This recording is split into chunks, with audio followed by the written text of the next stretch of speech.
Now, the second question that we had, which was a little bit deeper, Hmm. which was a question that you posed, Right. which Uh, is how often do you check your phone? yeah. So I guess to answer the question fully, I think some of it comes off depending on kind of how my life is at that moment. Um, Hmm. I feel that, and I don't necessarily like it, but I think that ever since I got let go, you know, in mid July, so at this point about 3 months, I feel like I check it more, like more times a day, perhaps, and maybe more frequently, or more in more times, let's say like per hour or something like that. Whatever, however you want to take it, just in general, more than while I was working. Um, and at first, when that kind of occurred to me at some point, I uh, I shrugged it off as the fact that like I have less to do, Okay. um, and so I just have so much free time that even while I was searching for jobs and things like that, it was kind of there, and it was easier to distract me. But I definitely also noticed um, that I think a big part of it was that I was kind of looking for some kind of connection Right. because, and very, very appropriately, my phone was what I was kind of picking up. But um, I think because I got let go at a time where I just moved into my own apartment and then I got let go, I was almost very suddenly kind of cut off from the world Right. where, kind of the 9 to 5 people are working. So there's not there's not too much I can look for as far as people to be with or to talk or things like that. And and then after that, after the work day is over, well, I'm kind of alone in my apartment. So that's definitely one thing that added to it. But also the fact that I'm also to some extent so far from a lot of my people, at least, and especially in particular people I've come to spend, kind of my days with. Right. So when I was in college, it was a lot of our friends, our housemates, our suite mates, Hmm. um, the fraternity, um, the other friends that were there. Um, then it was obviously my family at home, but it was a bit of a abrupt cut, and so I think that while I was at work, at least I kind of had things more Yeah. separated and more organized. A third of my day was working anyways. I was dedicated to a task that I kind of had to focus on, and I enjoyed doing. And even then, while I was there, like I had people at work who I think at the beginning everyone's just kind of like work friend. You're like, eh. Um, but hopefully, except in your case, uh, people at work are people you start to actually like and enjoy spending some time with them. We would often after works go out, get something to eat, or hang out. We'd go watch a game, get food. They're people that I started to like and hang out with to some extent. Um, but that was also kind of cut. So now I don't have kind of the interaction from work. I don't have the task that work occupied for a third of my day. And I kind of got a little cut off from the other people in my life when I first made this move to the new apartment. I could have definitely sought people out on my own, which sometimes I did. But again, I'm not working, so that means my whole week Hmm. is very open, whereas people got things to do. Right. My hobbies can only fill up so much when I have now 24 hours that I can flex however I want. Yeah. And I think you mentioned it, uh, I want to say maybe like a month into me being laid off, where you're like, so as you maybe have noticed, there's not much going on in the group chat. And I'm like, yeah, it's a lot of it's me, and I fully recognize that, but I'm also just sometimes bored. Yeah.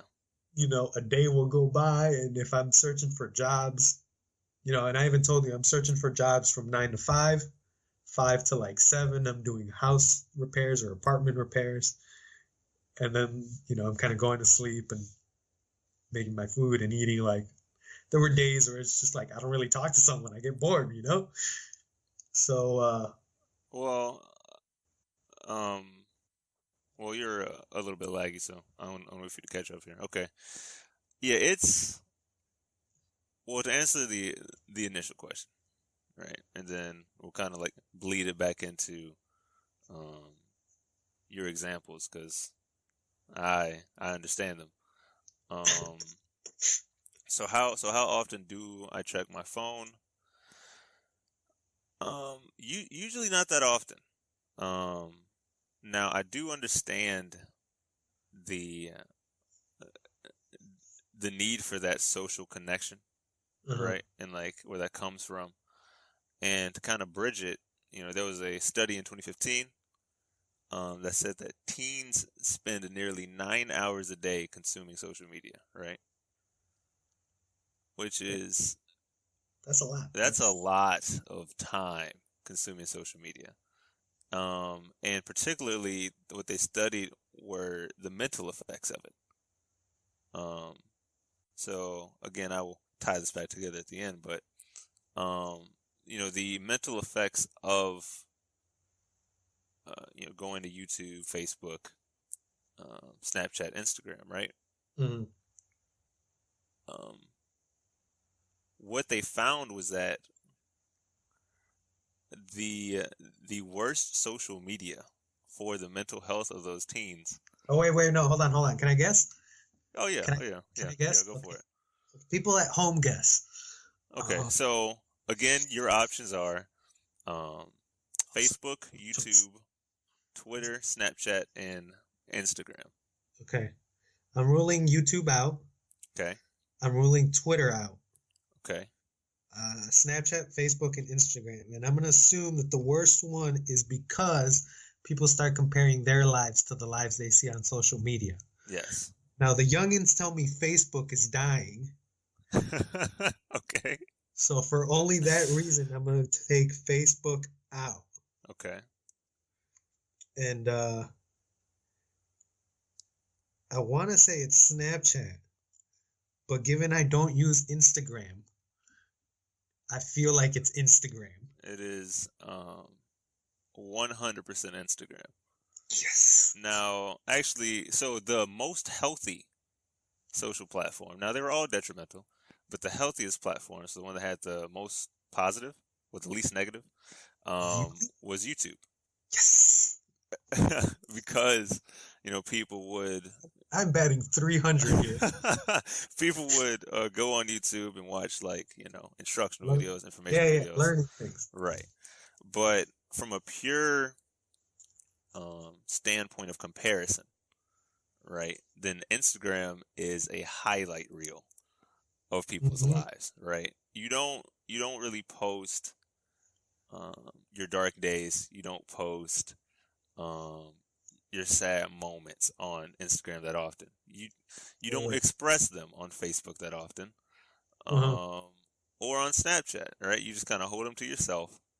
You may put it on Twitter, but most Twitter accounts are usually private anyway. So Plus, people don't want to read. right, I'm just if I'm just scrolling through Instagram and I see everyone's smiling, everyone's happy, everyone's having a great time or whatever, right?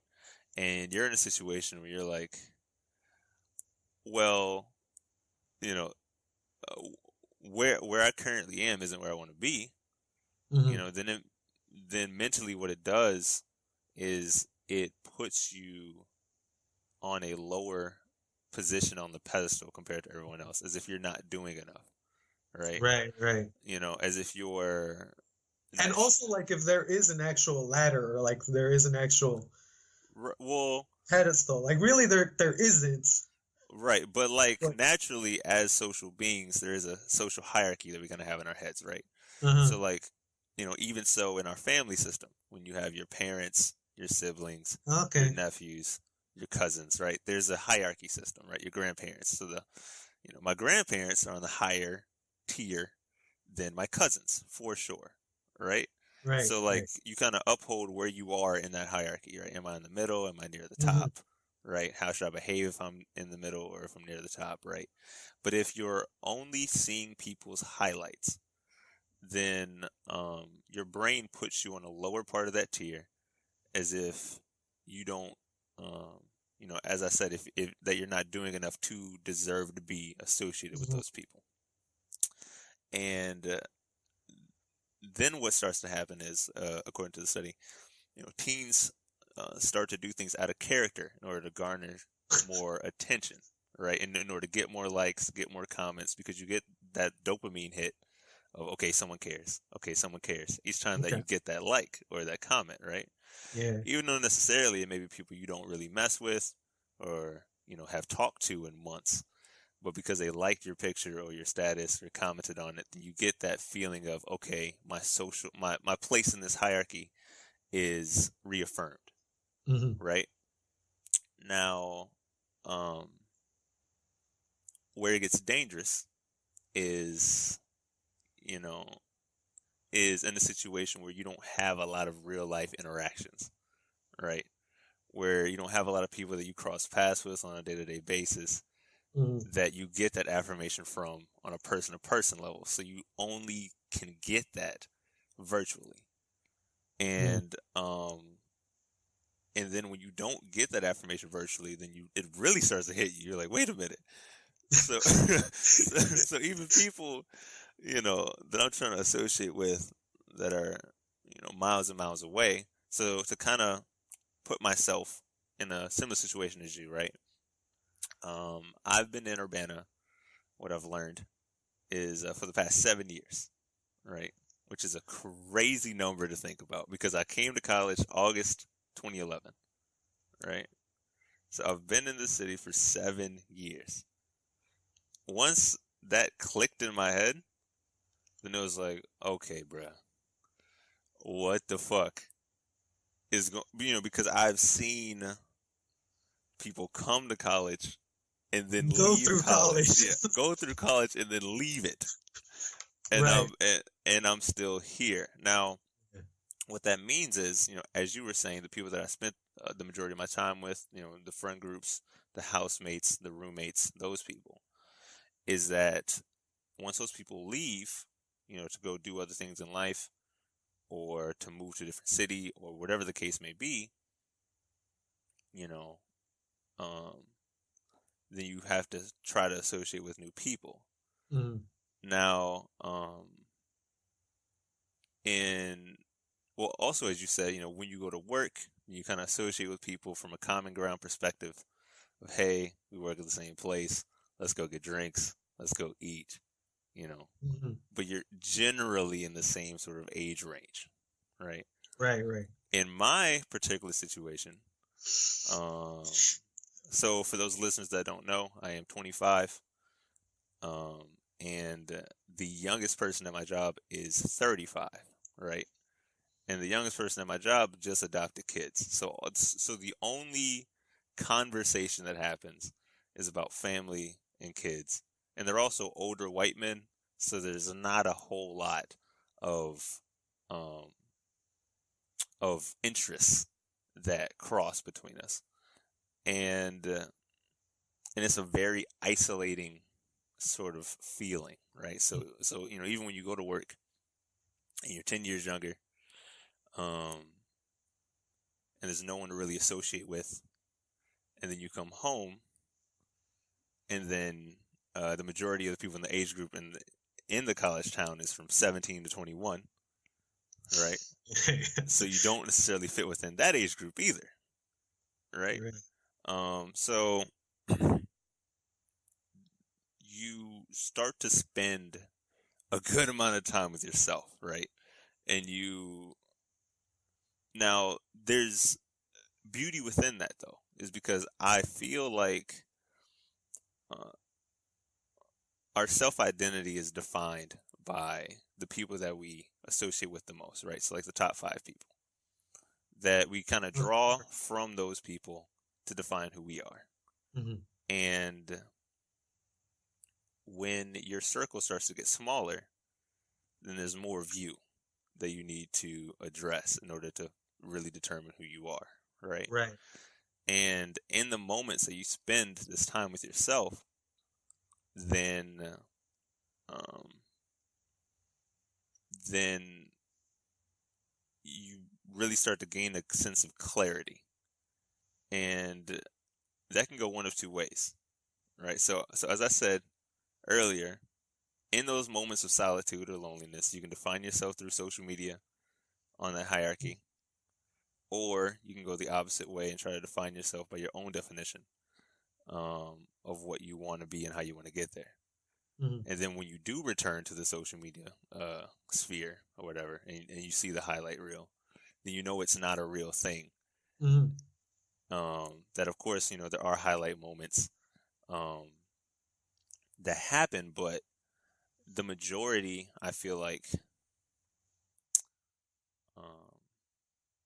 of the highlights that are posted on there is a form of saying, "Hey, look how good I'm doing," even if you're not, right? Well, I mean, I think even with that, even if you are, that just the simple fact that it is a highlight reel, Mm-hmm. you know, it is a highlight. So even when you have, you know, I think it's just because inevitably, and sometimes we all go through a little moment where, you know, life goes up and down, you know, there's not going to be, you're not always going to have that high, that riding high Of course, feeling. And ebbs so and flows, yeah. yeah, when you're at the bottom part of it, you know, you see the highlights that at some point you were producing all your highlights too. Right. You don't remember that because you're stuck down here. And so, it definitely, I think regardless of whether or not they're really true for other people, Mm-hmm. it hits you differently when you're at those So different. like based upon where you are in that like wave pattern. Yeah, I where it got hits you. Right. I see. because really at the end of the day, everything regresses to the norm. Everything kind of just evens out. Yeah. Yeah. But depending on where you are, you don't Right. you So don't like, remember that. yeah. So like depending upon your perspective. So if you're riding on a high and you see highlights, you're like, oh great, you know, everyone else is doing good too. Yeah, like Yeah. you eating, I'm eating too. Yeah. We out here, right? But if you're on a low and then you see everyone else hitting highs, then it makes that low dip a little. It Okay, makes I it a got little you. bit tougher. And I Right. mean, I think, you know, that idea of this is gonna sound so corny, but of what doesn't kill you makes you stronger. That I mean, I definitely kind of adopt that for myself, and so I think this time a lot of it was alone. A lot of it was having to, you know, think more on who I am as a person instead of being defined by other people, by my job, by all this. There was some growth in that. I definitely think, but I also recognize and think that growth came from a place of some struggle. Right. You know, I'm not gonna say it was really the hardest point of my life. I for the most part, I think I was doing okay, but there was some struggle that came from it. And when I saw this question, I think it was definitely a question that made me reflect a little bit on that and kind of pulling all that together. Because I think that idea of how often I check the phone was somewhat correlated to that. And I would think for a lot of people might be the case too. I mean, yeah. For sure. It's there are a few things that compare to, you know, when you hit a certain milestone of likes on something, right? You're like, okay, this really matters to people. Or you hit a certain amount of, you know, retweets or whatever the social currency may be, right? Mm-hmm. That feeling of as I said, solidifying your place in that social hierarchy Mm-hmm. um, is what makes you feel alive.